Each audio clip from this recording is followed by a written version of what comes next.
Shalom, shalom, nous bénissons le nom du Seigneur, nous exaltons son grand nom, car il est Dieu, il est miséricordieux, il est le créateur du ciel et de la terre, de l'univers visible et invisible.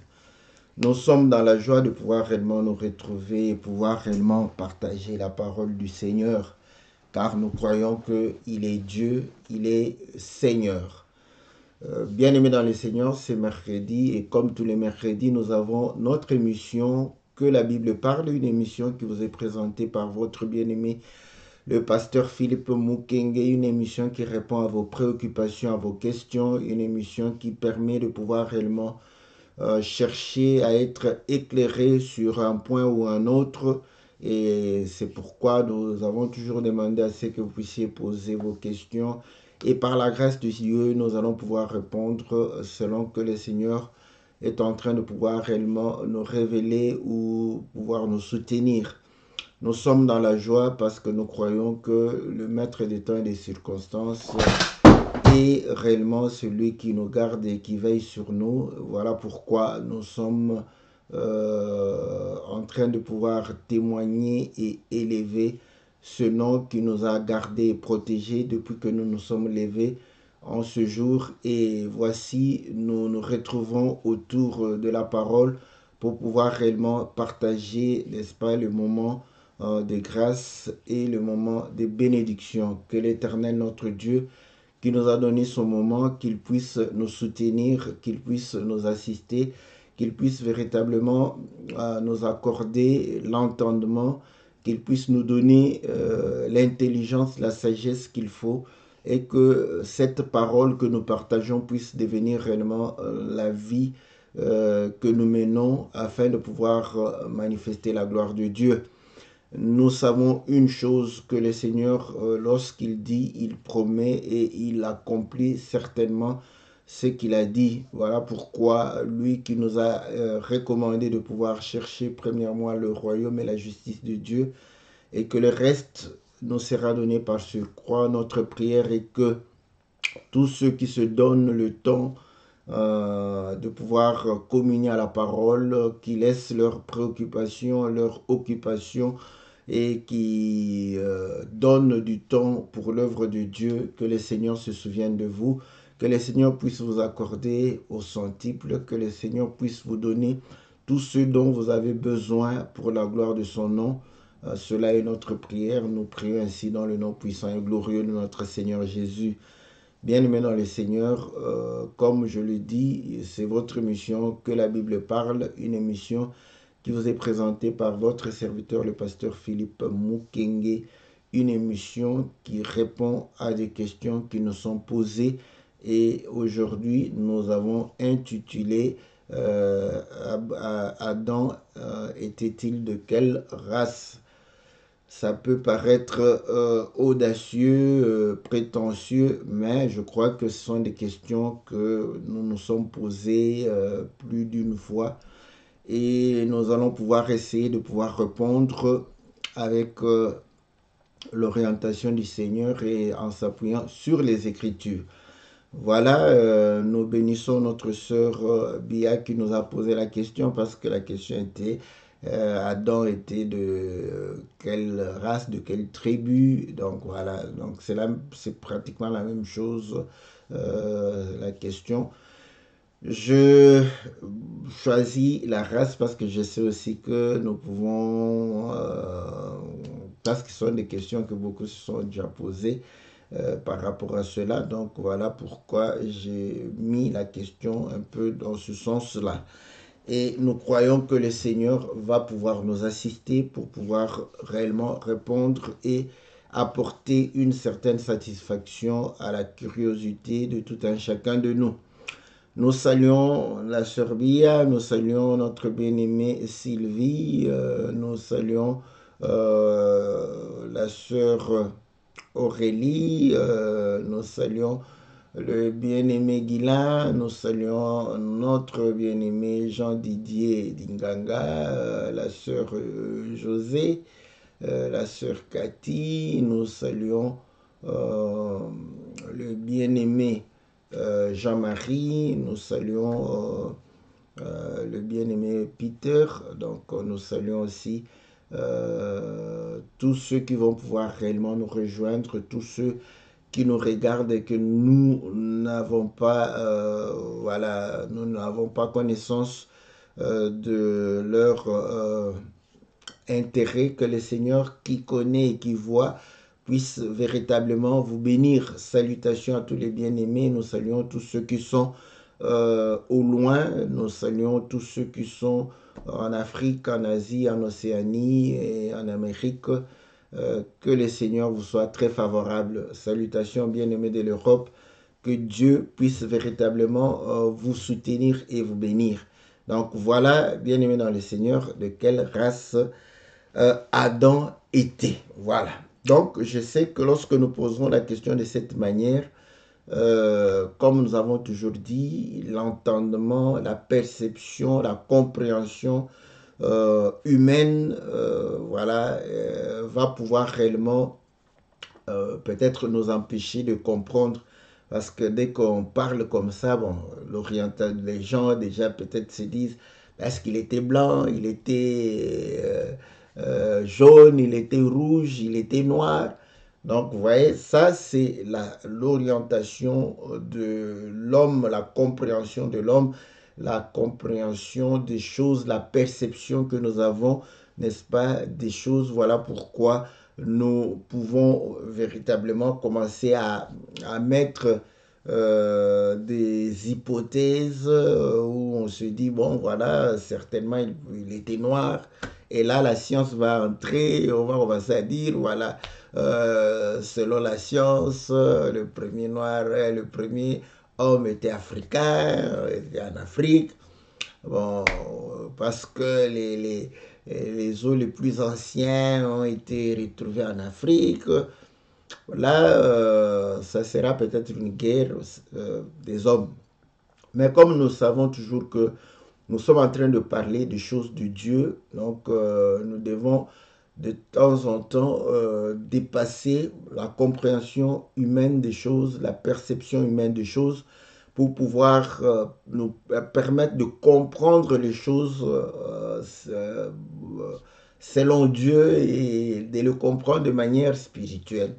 Parce que nous n'allons pas faire un cours d'histoire, nous n'allons pas faire un cours de géographie, nous n'allons pas faire un cours, n'est-ce pas, de civilisation, d'anthropologie.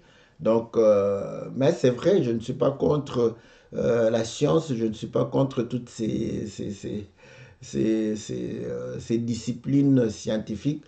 Mais sauf que, comme nous le disons toujours, ça peut nous aider si jamais nous sommes soutenus par le Saint-Esprit. Donc à ce moment, nous pouvons nous appuyer sur une discipline ou une autre afin de pouvoir expliquer les choses de l'esprit. Donc, mais sinon, lorsqu'on n'est pas fort, n'est-ce pas, dans tous ces domaines, c'est pas grave parce que les disciples du Seigneur, les gens se sont posé la question, mais d'où leur viennent cette intelligence, cette sagesse? Ils n'ont jamais été à l'école. Donc, vous allez comprendre que la sagesse de Dieu et l'intelligence de Dieu ne dépend pas nécessairement du fait que nous soyons à l'école. Voilà, bon, j'entends quelqu'un me dire, mais non, il faut étudier. Vous voyez, Paul a étudié, il a fait beaucoup de publications. Oui, Paul a étudié, il a fait beaucoup de publications. C'est aussi dû au fait que le champ d'action de Paul était aussi vaste. Parce qu'il faut comprendre que les apôtres n'avaient pas tellement envie de pouvoir annoncer la bonne nouvelle à d'autres nations, ce qui a fait qu'il a fallu que le Seigneur puisse instruire expressement Pierre afin de lui montrer que les autres nations étaient aussi concernées par le salut, l'œuvre de la rédemption. Et cela a fait que Pierre puisse comprendre. Et vous allez comprendre que ils vont moins impacter, n'est-ce pas, les autres nations. Mais vous savez que Pierre a été établi apôtre des circoncis et Paul, l'apôtre des incirconcis. Leur chant était aussi différent. Ça peut être aussi cet élément-là. Vous comprenez? Matthieu était, c'est quelqu'un qui a étudié, Matthieu, c'est quelqu'un qui a étudié parce qu'il était collecteur d'impôts, donc, mais il n'a pas beaucoup publié. Donc vous allez comprendre que cet argument d'étude n'est pas assez costaud parce qu'on a toujours opposé peut-être Pierre à Paul, mais Matthieu a étudié, Luc lui-même c'était un docteur, médecin, il n'a publié que 2 livres. Paul a écrit beaucoup d'épîtres, vous voyez, donc cela ne dépend pas de nécessairement de capacité intellectuelle, mais vous savez que Pierre pouvait écrire plus facilement parce que lorsque Pierre écrivait, il était en train de pouvoir dicter, et je crois Sylvain, je ne sais pas si c'est qui écrivait à sa place. Vous voyez, donc ça aurait été plus facile pour lui de pouvoir écrire de cette manière. Et pourtant, Paul était lui-même en train de pouvoir écrire de sa propre main, donc ça va lui prendre plus de temps. Voilà. Donc, bien aimé dans le Seigneur, donc vous allez comprendre que nous ne sommes pas contre la science humaine, contre l'intelligence humaine, mais sauf que nous disons que la science humaine, l'intelligence humaine, c'est aussi un blocage par rapport à la compréhension des choses de Dieu. Et ainsi, comme nous avons intitulé de quelle race était Adam, donc nous allons essayer de donner des définitions que la Bible donne à cela. Bon, que quelqu'un ne vienne pas me tourmenter avec les versions. C'est vrai que nous utilisons une version, mais l'idée, la pensée sera la même chose. Voilà pourquoi on ne va pas se cantonner sur les mots, mais nous allons nous cantonner sur le concept, parce que le concept, c'est l'idée. Les termes, ce sont les mots. Donc, et Paul nous dit, nous exhorte de ne pas faire des discussions des mots. Donc, il savait parce que les mots portent une idée. Donc, on peut dire 2 mots différents et avoir une même idée. On peut dire le même mot et avoir deux idées différentes. Donc, c'est sur base des idées et des pensées que nous allons pouvoir réellement nous atteler. Donc, vous allez comprendre que la race, bon, si vous voulez, race, tribu, clan, espèce. Donc, déjà sur le plan humain, vous allez comprendre que l'espèce, c'est par rapport au fait une catégorie d'êtres qui peuvent se reproduire entre eux et qui ont les mêmes caractéristiques morphologiques, voilà. Donc, vous avez des définitions, donc vous pouvez prendre dictionnaire et lire cela. Et dans l'espèce, on a les races, donc sont les individus d'une même espèce, donc ils peuvent se reproduire entre eux, n'est-ce pas? Et ils ont des caractères en commun et il y a des caractères de différenciation qui font que une race puisse différer. Ça, c'est la science. Voilà. Donc, et là, sur le plan des humains, vous avez chez les animaux aussi, on a des races. Chez les humains, nous avons aussi des races. Pour preuve, quand vous regardez, vous observez les poules, vous allez voir que toutes les poules ne sont pas des mêmes races, n'ont pas les mêmes caractéristiques, tout ça. Mais donc, voilà. Tout ça, nous prenons science, tout. Nous mettons la rousse, on met un peu à côté. Donc, c'est pour dire qu'on connaît quand même comment la rousse, la science définit ces choses.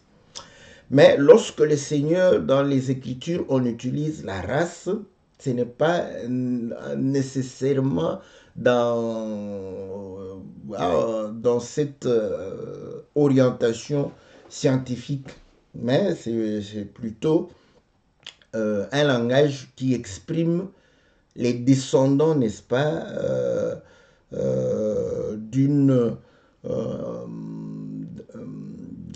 les descendants d'un père ou les descendants d'une même nation. Voilà. Donc, je vais essayer de donner une écriture pour soutenir cela.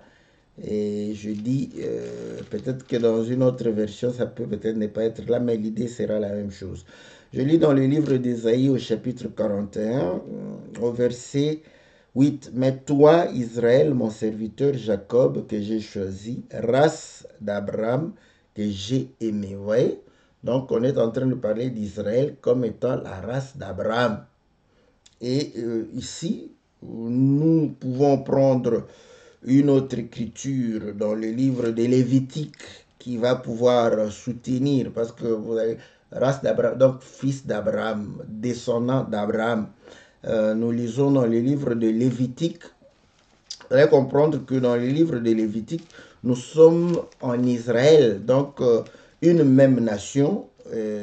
Et l'Écriture dit ceci dans Lévitique chapitre 21 au verset 17.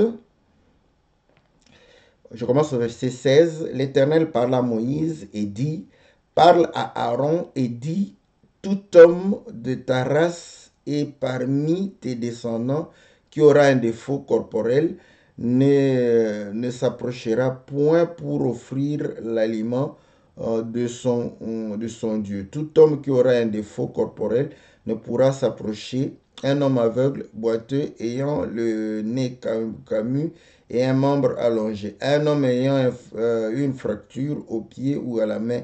Un homme bossu ou grêle, ayant une tache à l'œil, la gale, une dartre ou les testicules écrasés. Tout homme de la race du sacrificateur Aaron qui aura un défaut corporel ne s'approchera point pour offrir à l'Éternel le sacrifice consumé par le feu. Il a un défaut corporel, il ne s'approchera. Vous voyez?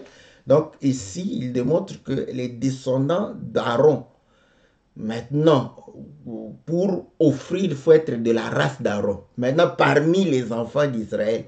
Donc, il n'y avait pas de différenciation morphologique, phénotype entre Aaron et les autres tribus. Donc, vous voyez, la race ici, c'est le fils d'Aaron. Voilà, descendant d'Aaron. Pourquoi? Parce que ils ont quelque chose de commun, c'est-à-dire qu'ils sont consacrés au service. C'est comme ça que l'Écriture utilise, n'est-ce pas, la race. La race, comme vous allez voir aussi, lorsqu'on parle, c'est la nation, n'est-ce pas? La nation d'Israël. Donc, je peux prendre dans Néhémie, le livre de Néhémie, là, vous allez comprendre que il va pouvoir, voilà, Néhémie chapitre 9, il va parler de la nation d'Israël. 9, chapitre 2, verset 2, on dit ceci, verset 2,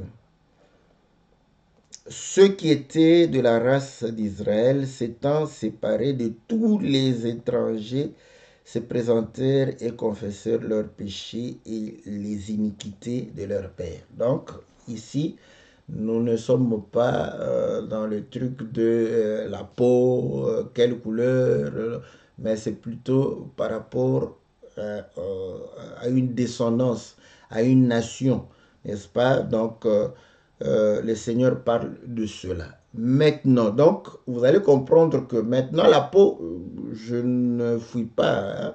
La peau noire ou peau blanche ou peau jaune, peau rouge, c'est aussi une caractéristique qui différencie, n'est-ce pas, les hommes des autres.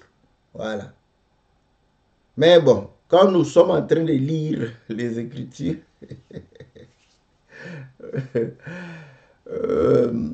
nous voyons que, n'est-ce pas,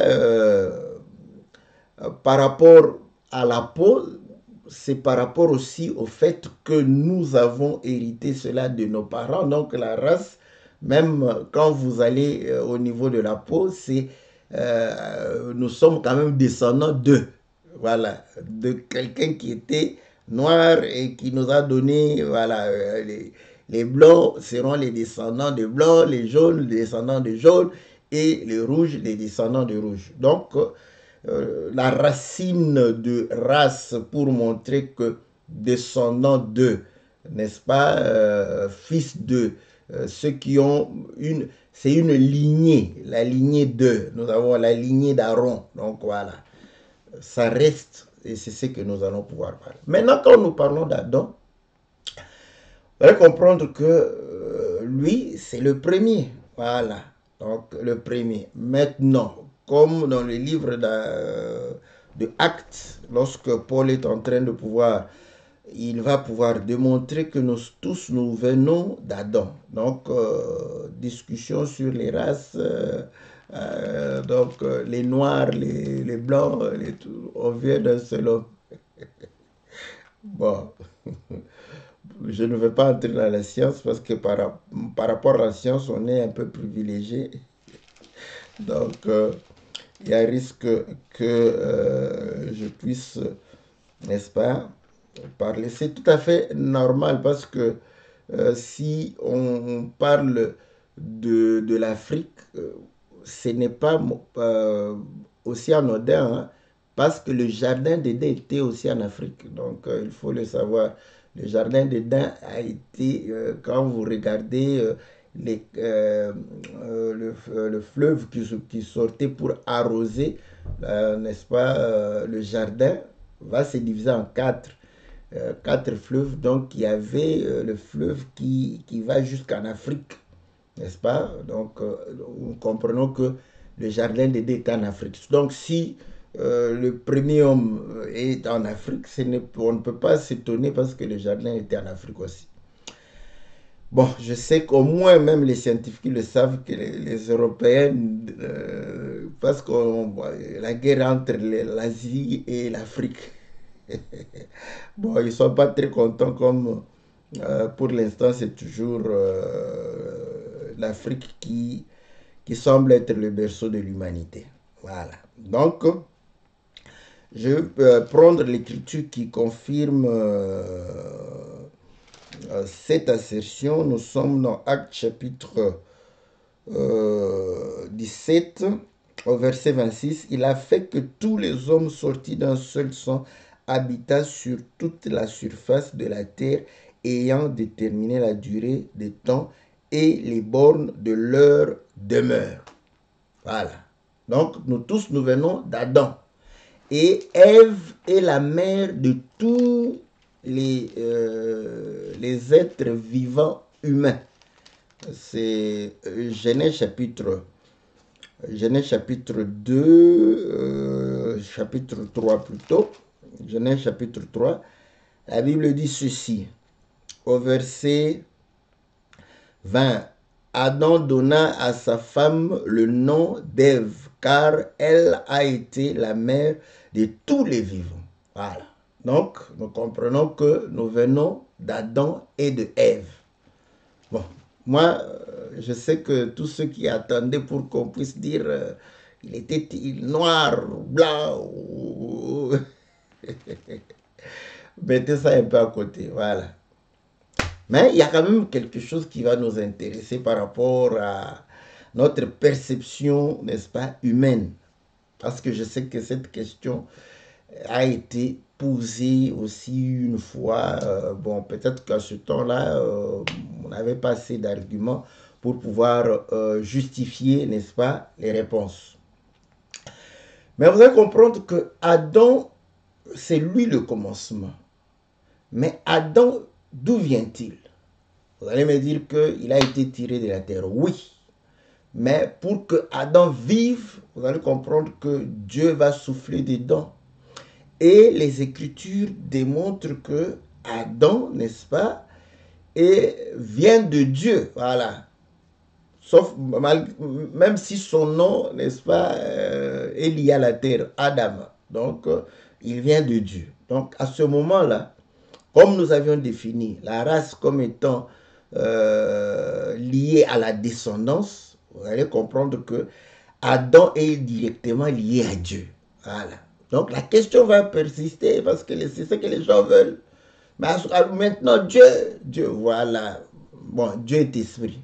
De ce côté-là, on est calme. Donc, il est esprit. Voilà. Donc, Adam vient de Dieu. Pourquoi? Parce qu'il a reçu le souffle de Dieu.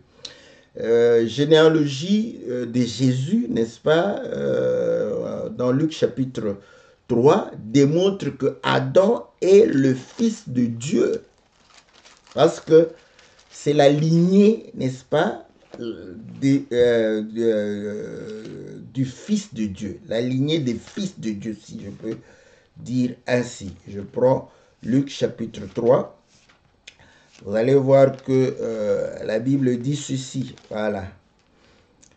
Généalogie de Jésus. Jésus avait environ 30 ans lorsqu'il commença, au verset 23, il commença son ministère étant, comme on le croyait, fils de Joseph, fils d'Élie. Je saute jusqu'au verset 38, fils de Nos, fils de Seth, fils d'Adam, fils de Dieu. Voilà. Ouais. Donc, on a remonté de Jésus à Dieu. C'est important aussi. Ça, c'est important. Ici, nous comprenons que Jésus est issu d'Adam. Et on va faire cette lignée jusqu'à Jésus. Bon. Mais, curieusement, nous, tous ici qui disons descendants d'Adam, si on prend notre arbre généalogique, quelque part, ça va se perdre. Mais pour Jésus, on a retrouvé jusqu'à Adam. Voilà. Donc, ceci est aussi important. Voilà. Maintenant, je veux parler aussi d'Adam. Hein, mais lorsque Dieu créa Adam, je crois que moi et toi, on n'était pas là. Voilà. Donc, beaucoup de gens n'étaient pas. Personne n'y était. C'est dès que Adam, il y a eu, voilà, tout ça. Et après des générations, Dieu va se révéler. Voilà. C'est là où nous allons revenir chez Adam. Parce que quand on pose quelle race, parmi les critères, nous avons la peau, voilà, nous avons aussi la langue, n'est-ce pas, voilà. Donc, pour la peau, comme Dieu est esprit, on peut mettre à côté, hein, je ne veux pas frustrer les gens. Mais pour la langue, nous savons que même l'esprit parle. Ça, c'est bien. Voilà. Donc, nous allons comprendre maintenant cet Adam-là, n'est-ce pas? On peut se poser la question légitime hein, pour avoir quand même quelques éléments pour savoir le classer quand même. Il parlait quelle langue? C'est légitime de poser cette question. Voilà. Adam parlait quelle langue? C'est une question très très légitime qu'on peut se poser. Même quand Adam était, personne n'y était. Hein. Je parle des choses de la Bible. Hein. Je ne parle pas de... C'est pourquoi je commençais par dire que mettons la science un peu en veille pour dire que ok, on va revenir à la science, à l'anthropologie, à la linguistique. Hein. On peut revenir à beaucoup de choses, mais après. Nous allons revenir après. Donc, lorsque le Seigneur va pouvoir commencer à vouloir se révéler, n'est-ce pas, aux hommes, il va commencer à leur parler. Donc, le Seigneur va se révéler à Abraham. Il va marcher avec Abraham, tout ça. Mais malheureusement, Abraham ne va pas écrire. Abraham ne va pas... Donc, nous pouvons nous poser la question légitime pour dire, il parlait quelle langue? Bon, on sait qu'Abraham vient de Chaldée, donc il devrait parler la langue des Chaldéens. Voilà. Ça, c'est bien. Ça, c'est une très, très bonne chose. Voilà. Donc, mais il est sorti de Chaldée et après, il est devenu un étranger par rapport aux Chaldéens. qu'est-il devenu? Voilà. Donc les Écritures nous montrent que on va l'appeler Hébreu. Voilà, Hébreu. Donc, lisons dans le livre de Genèse, chapitre, je crois, je ne sais pas si c'est 15, j'espère bien, voilà. Voilà. Chapitre, je crois, 14.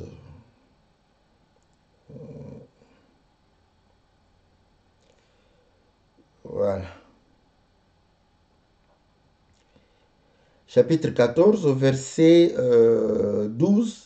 Ils enlevèrent aussi avec ses biens Lot, fils du frère d'Abraham, qui demeura à Sodome, et ils s'en allèrent. Un fuyard vint l'annoncer à Abraham l'Hébreu. Celui-ci habitait parmi les chaînes de Mamré, l'araméen, frère d'Échol et frère d'Aner, qui avait fait alliance avec Abraham. Voilà. Donc, vous voyez que ici, Abraham est identifié comme hébreu. Or, nous, je dis araméen, c'est l'amoréen, voilà. Nous savons qu'il est venu de Chaldée. Donc, il est sorti assez âgé. Il parlait cette langue-là. On ne peut pas nier. Mais ici, on l'identifie comme étant hébreu. Bon, quand on fait hébreu, veut dire celui qui a traversé, celui qui est venu de l'autre côté, qui a traversé Ivrite. Donc, c'est dans ce sens-là qu'on parle d'hébreu. Voilà. Donc, là, nous voyons que c'est lui. Parce qu'on va parler des Hébreux après. Donc, le père des Hébreux, c'est Abraham.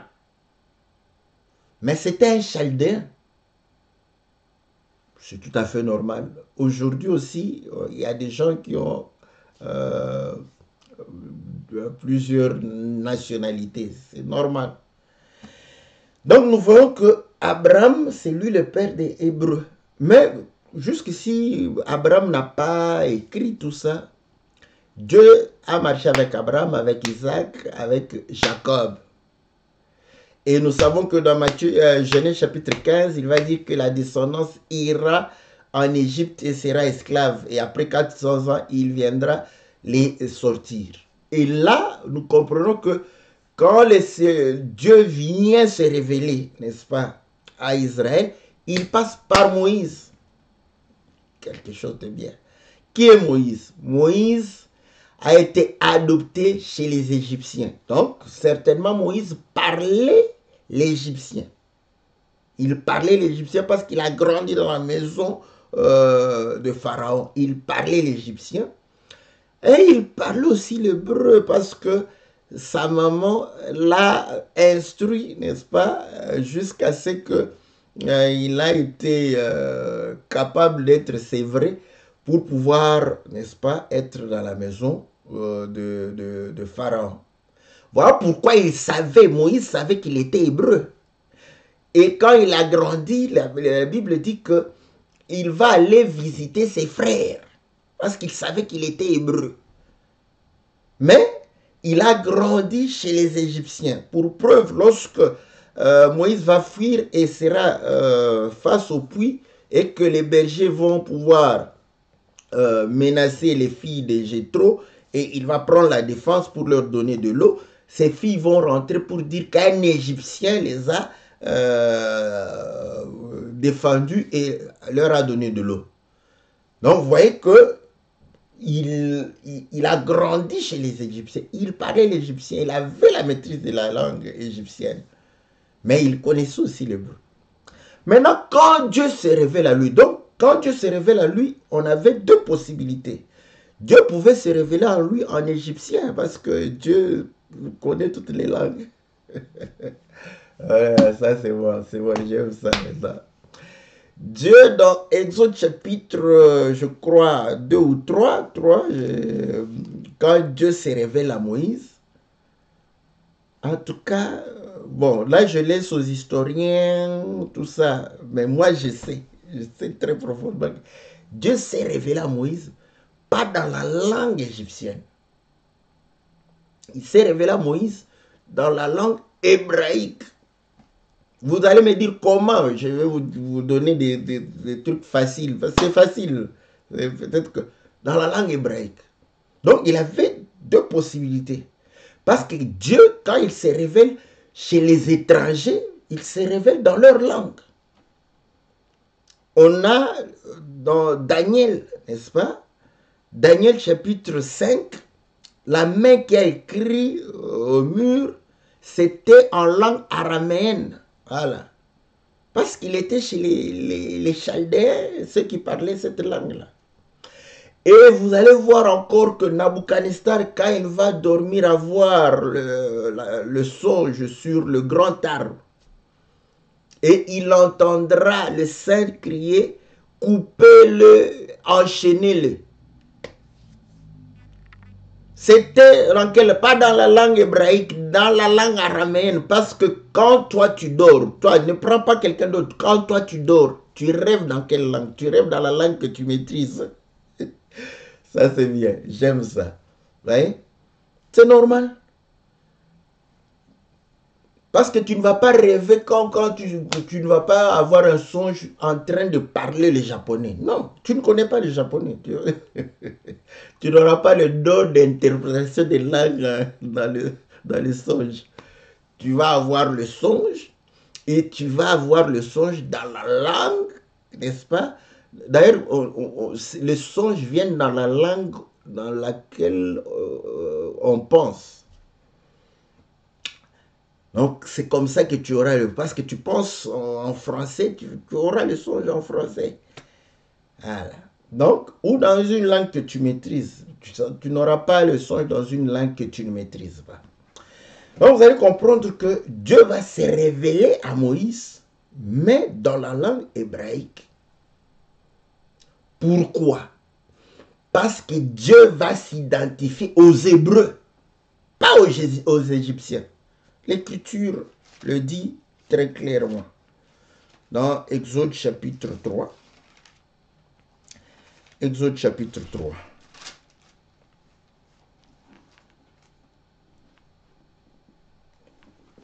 Voilà. Au verset...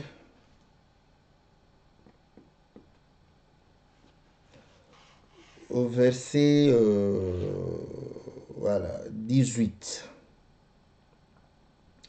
Il dit, ils écouteront ta voix et tu diras, toi et les anciens d'Israël, auprès du roi d'Égypte, vous lui direz, l'Éternel, le Dieu des Hébreux, nous est apparu et permet-nous de faire 3 journées de marche dans le désert pour offrir des sacrifices à l'Éternel notre Dieu. Donc le Dieu des Hébreux, pas le Dieu des Égyptiens, le Dieu des Hébreux.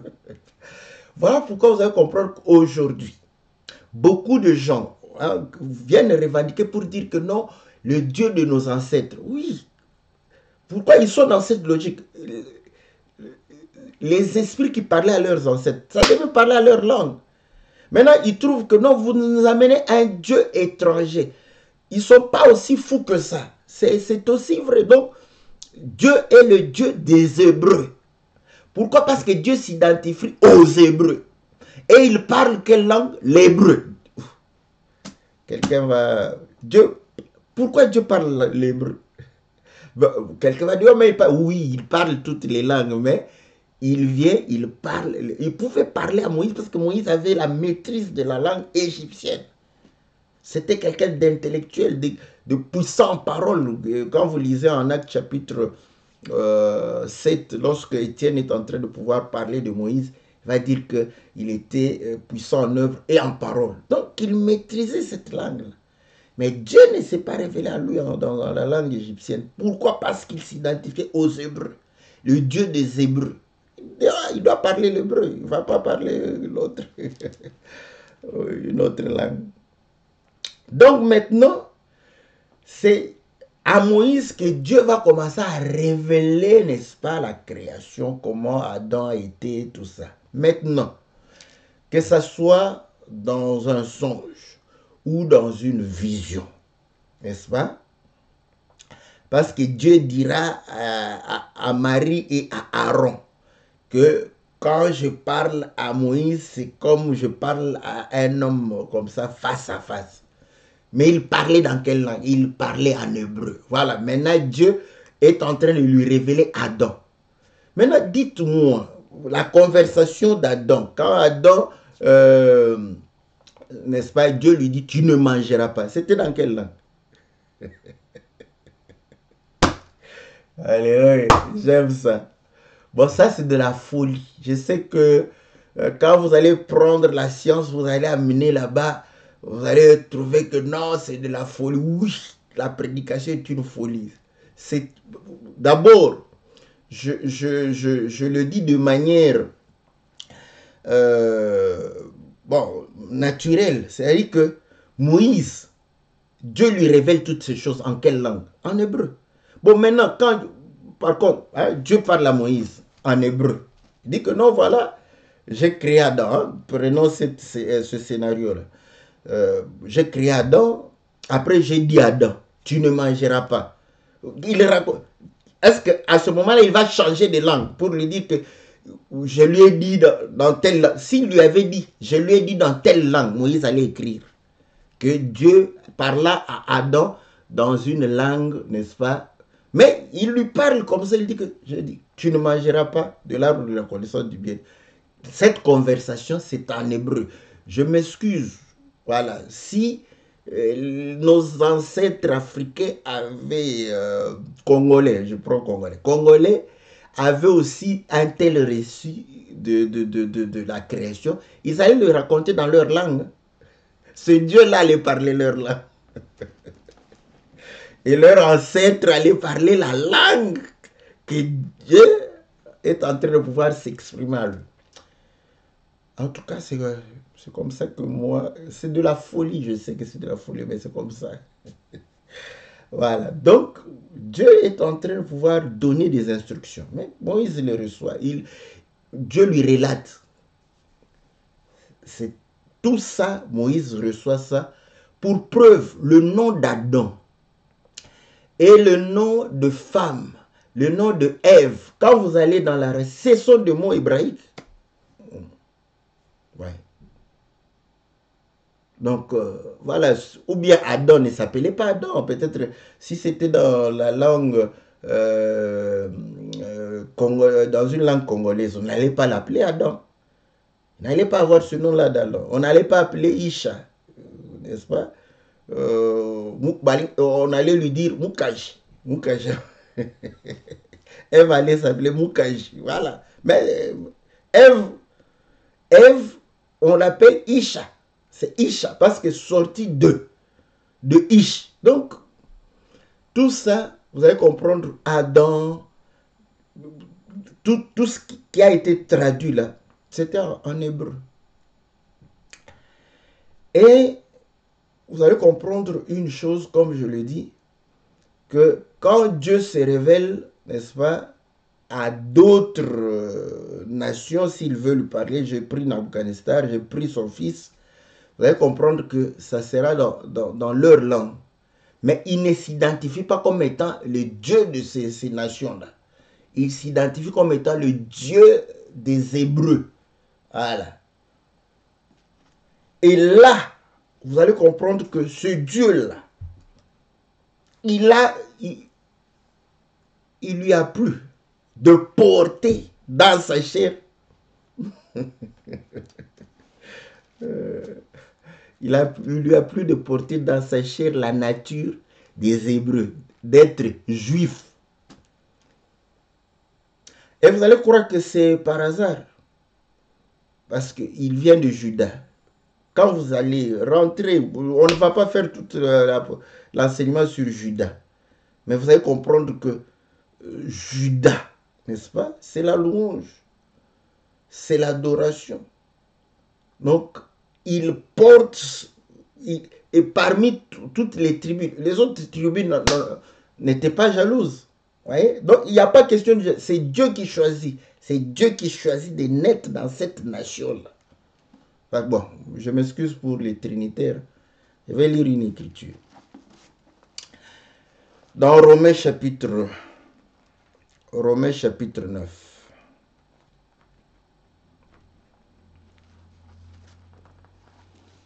Romains chapitre 9. La Bible dit ceci, je commence au verset 2. J'éprouve une grande tristesse et j'ai dans le cœur un chagrin continuel, car je voudrais moi-même être anathème et séparé de Christ pour mes frères, mes parents selon la chair, qui sont israélites, à qui appartiennent l'adoption, la gloire et les alliances et la loi et le culte, et les promesses et les patriarches, de qui est issu selon la chair le Christ qui est au-dessus de toutes choses, Dieu béni éternellement. Donc, vous voyez, Christ est issu des Israélites.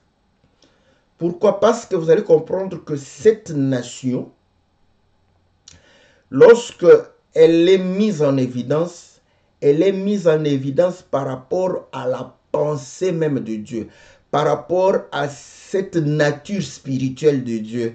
Voilà pourquoi vous allez comprendre que Abraham était parmi les Chaldéens. Abraham va sortir, n'est-ce pas, des Chaldées, ouais, être séparé pour avoir une nature spéciale, une nature qui est une nature de Dieu. Voilà pourquoi cette race était la race de Dieu.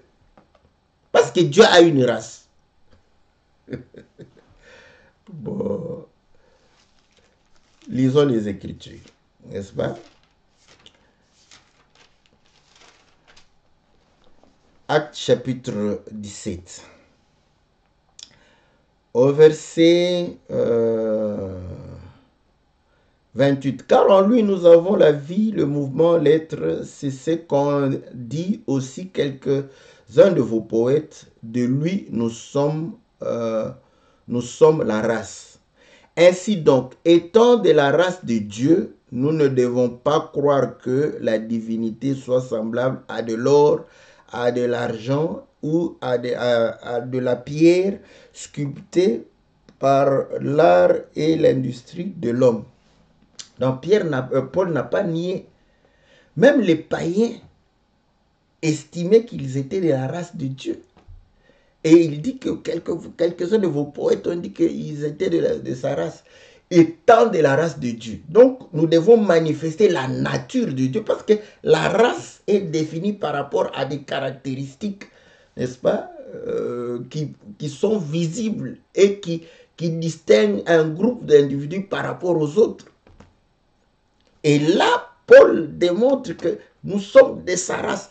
Et vous allez comprendre que... bon, est-ce que je parle de choses charnelles? Je ne parle pas de choses charnelles, mais je me suis appuyé, n'est-ce pas, par rapport à Israël, qui est une race bénie de Dieu. Voilà. Race d'Abraham.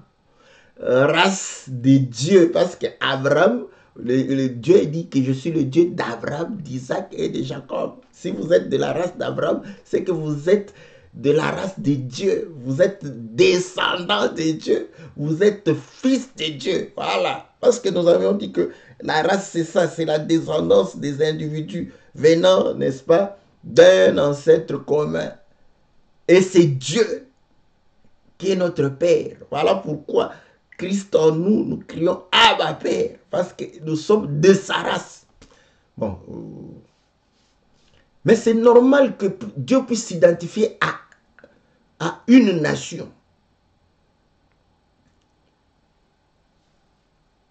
Bon, moi je ne suis pas jaloux des Israélites, mais pour moi, ce n'est que de la pédagogie. L'avantage qu'ils ont eu, que Dieu les a utilisés pour de la pédagogie. Point barre. Parce qu'ils n'ont pas reçu ce que Dieu leur a promis. Et l'écriture dans le livre de 1 Pierre va confirmer cela.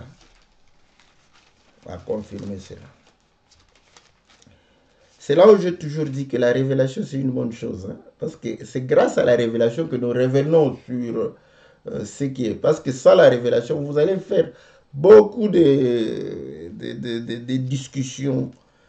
Pour oh non, Adam, c'était un Africain, un Noir. On dit oh non, c'était... On a trouvé qui, Lucie, en Asie là-bas. On a trouvé dans les Indes, en Amérique du Sud. Vous allez vous discuter pour rien. Voilà. 1 Pierre chapitre 2. 1 Pierre chapitre 2. Je lis l'écriture. Au verset 9. Vous, au contraire, vous êtes une race élue, un sacerdoce royal, une nation sainte, un peuple acquis, afin que vous annonciez les vertus de celui qui vous a appelé des ténèbres à son admirable lumière. Voilà. Voilà. Donc nous comprenons que le Seigneur, n'est-ce pas, a fait de nous une race. Bon, vous voyez, cette race-là, on a les blancs, les noirs, les rouges, les jaunes. C'est normal, Adam devrait avoir tout ça en lui. Sinon, sinon les autres races viendraient d'où? Doivent venir en lui. Donc, le Seigneur, vous voyez, il nous fait une race. Et quand il crée Adam, il crée à son image. Donc c'est normal que Adam était de la race de Dieu. Et ce Dieu-là, c'est le Dieu des Hébreux. Il n'était pas surpris de devenir Dieu des Hébreux. Il le savait. Quand il crée Adam, il savait qu'il serait le Dieu des Hébreux. Il savait qu'il sera le Dieu d'Abraham, d'Isaac et de Jacob. Il le savait, il n'était pas surpris. Donc, en faisant Adam, vous allez comprendre qu'il savait tout ça. Mais Adam, il est à son image. Voilà pourquoi cette nation qui sort du monde, c'est normal, les docteurs vont vous expliquer pourquoi il a rassemblé la poussière de la terre. Vous voyez, la poussière de la terre, il a pris une portion de la terre qu'il a rassemblée. Il a mis l'eau c'est la parole, n'est-ce pas? Il a modelé avec la parole, il a soufflé, c'est le Saint-Esprit, afin que Adam manifeste sa nature. Donc, ses caractères. Vous allez comprendre que les caractères phénotypes d'Adam reflétaient le génotype. Parce que le génotype, c'est l'intérieur. Hein? Les gènes, vous ne les voyez pas. De Dieu. Voilà. Donc, le phénotype de Dieu, c'était Adam. Et cela, nous pouvons... C'est de la folie de la prédication. Voilà. Et le Seigneur Jésus démontre cela. Il est l'empreinte, l'image de Dieu. Donc, Dieu, c'est lui qui a les gènes. Vous n'allez pas pour... C'est au microscope. Il faut avoir les yeux de l'esprit pour voir que non, ça vient de Dieu. Cette nature vient de Dieu. La nature que nous portons, c'est la nature de Dieu. Donc, il a choisi un peuple pour que ce peuple puisse manifester sa pensée, sa nature, manifester ce qu'il est. Mais c'était un peuple charnel, physique, hein? Ce n'était pas un peuple spirituel. Aujourd'hui, nous parlons d'un peuple, mais nous sommes encore dans la chair. Vous allez comprendre que cette question ne peut pas être balayée comme ça pour dire que tout est spirituel. Non, c'est un peuple des coutumes, des traditions. Parce que Paul dit, hein, c'est pas moi, Paul dit que ce sont les traditions. Donc, vous voyez, Dieu s'est identifié à leur manière d'être. Bon, en fait, c'est lui qui les a ordonnés, tout ça. Mais tout ceci, pourquoi? Pour pouvoir montrer les choses spirituelles. Voilà. Donc, vous allez comprendre que Paul le dit ceci, que lorsqu'il va avoir la vision, Paul c'était un Romain, un citoyen romain, il a étudié, il connaissait le latin. Vous allez me dire par quel? Parce que c'était un citoyen romain. La langue des Romains, c'était le latin. Il connaissait le latin, il connaissait l'hébreu, il connaissait aussi le grec. Parce que les Romains avaient gardé la langue de communication comme étant le grec. Voilà pourquoi le Nouveau Testament est écrit en grec. Ouais? Il connaissait ces trois langues-là. Mais quand Dieu, le Seigneur Jésus, lui est apparu, c'était en langue hébraïque. Il lui a parlé en langue hébraïque. Ce n'est pas en odeur. Donc, il savait que s'il lui parlait en grec, Paul allait comprendre. S'il lui parlait même en latin, il allait comprendre. Parce qu'il parlait ces langues-là. Mais c'était en langue hébraïque que Dieu lui a parlé. Ouais? Il a appelé. Et ce n'est pas en vain que à la Pentecôte, ouais, eux, ils parlaient, n'est-ce pas, en hébreu. Et bon, quelqu'un va me dire, oh, mais la langue qu'il parlait, c'était l'araméen. Bon, là, je vous laisse.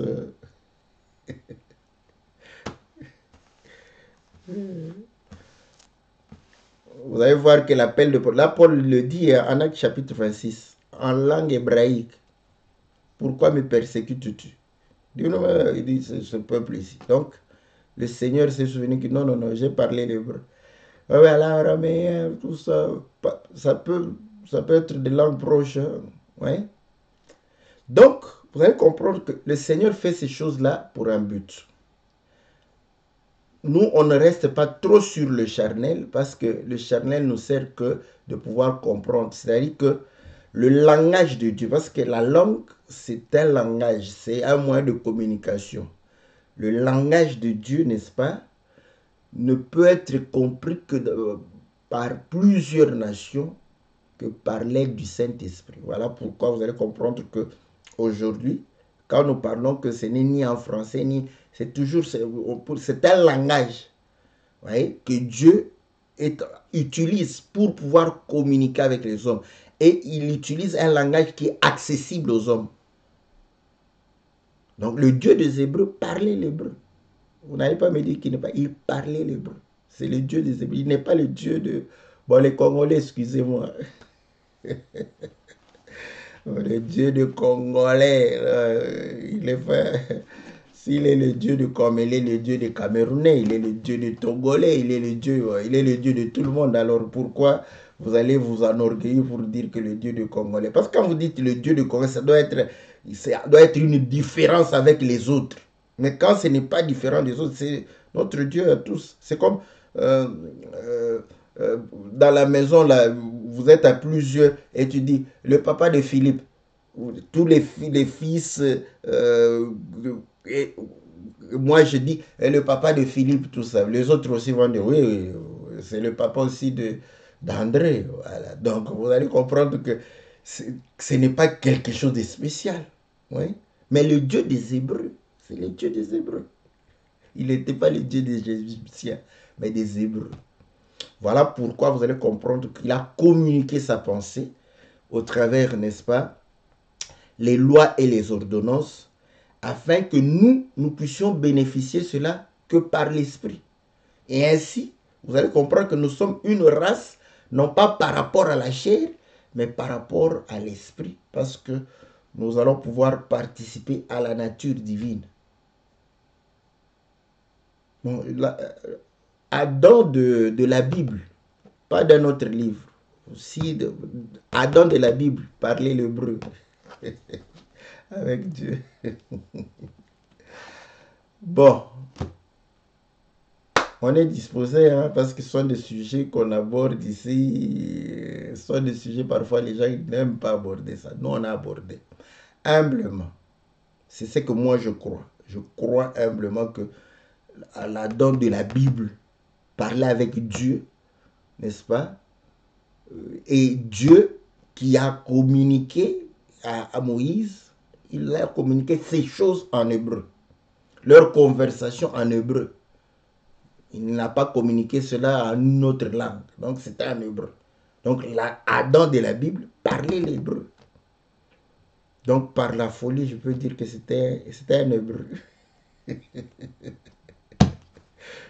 Bon, que Dieu vous bénisse. Que Dieu vous bénisse, n'est-ce pas? Parce que c'est... bon, je dis seulement comme ça, voilà. Donc, je ne veux pas aller, n'est-ce pas? Mais vous allez comprendre que la révélation va nous aider beaucoup à asseoir ces choses. Voilà pourquoi j'ai toujours dit, ne, ne foulons pas au pied la révélation. La révélation nous permet de résoudre des questions difficiles, n'est-ce pas?